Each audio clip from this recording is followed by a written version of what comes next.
중고차 시장 하면 어떤 단어가 떠오르시나요? 호구, 허위 매물, 키로수 조작 등 긍정적인 점은 잘 떠오르지 않는다고 미보 주변에선 입을 모아 말합니다. 그런데 이런 중고차 시장에 현대차 등 대기업이 뛰어들게 되면서 지각 변동이 예고되고 있습니다. 현대차는 최근 열린 정기주주총회에서 회사 정관의 사업 목적의 금융상품 대리 중개업을 추가했습니다. 중고차 시장에 본격 진출하겠다는 출사표를 던진 겁니다. 장대훈 현대차 사장은 신뢰도 높은 중고차를 제공하겠다며 중고차 시장 진출에 대한 포부를 밝혔습니다. 네티즌들의 반응은 환영하는 쪽이 강해 보입니다.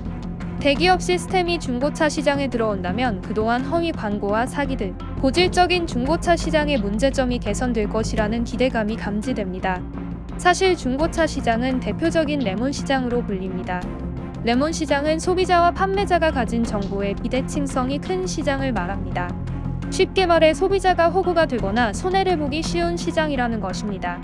소비자원이 수도권 소재 중고차 판매 사업자 105명과 최근 1년 이내 중고차를 구매한 성인 501명 대상으로 진행한 설문조사에 따르면 소비자 79.8%와 사업자 98.1%는 중고차 시장의 가장 큰 문제점으로 허위와 미끼 매물을 골랐습니다.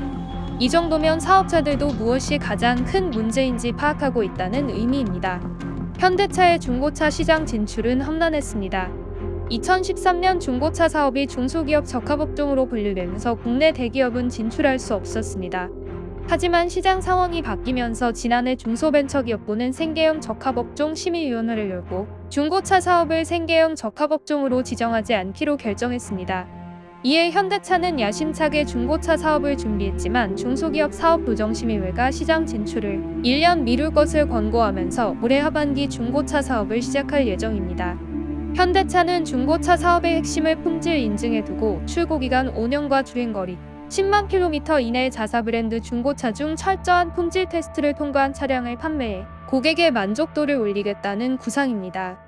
특히 중고차 통합정보 포털을 구축해 중고차 성능, 적정 가격, 허위 매물 스크리닝, 모델별 시세 추이 등을 제공해 중고차 유통 과정을 투명하게 공개한다는 계획입니다.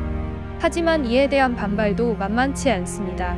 금리 인상 여파로 중고차 시장의 매매가 확연히 줄어든 상황에서 대기업 자본이 몰려온다면 중소기업 위주의 기존 산업 생태계가 무너질 수 있다는 우려입니다.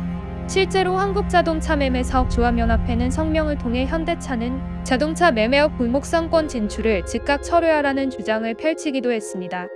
연합회는 현대차가 단독 매장이 아닌 중고차 업계가 형성해 놓은 상권인 매매단지에 입주하는 것은 중소매매업자들의 생존권을 위협하는 것이라고 주장했습니다. 하지만 현대차는 중고차 매매 업계와 동반 성장을 위해 상생협의 과정에서 마련된 상생안을 준수하겠다는 계획입니다. 5년 10만 킬로미터 이내의 자사 브랜드 중고차만 판매와 인증 중고차 대상 이후의 매입 물량은 경매 등을 통해 기존 매매업계에 공급하면서 연도별 시장 점유율 제한 등을 상생안으로 제시했습니다. 현재 중고차 시장은 금리 인상으로 좋지 않은 상황입니다. 하지만 평소 골목상권의 대기업 진출을 부정적인 시선으로 바라보던 소비자들이 중고차 시장의 대기업 진출을 적극적으로 환영하는 모습을 보인다는 것이 현재 시장의 문제점을 잘 말해주고 있는 것 같습니다. 현대차 등 대기업의 중고차 시장 진출이 앞으로 시장에 어떤 영향을 미칠지 지켜봐야겠습니다. 감사합니다.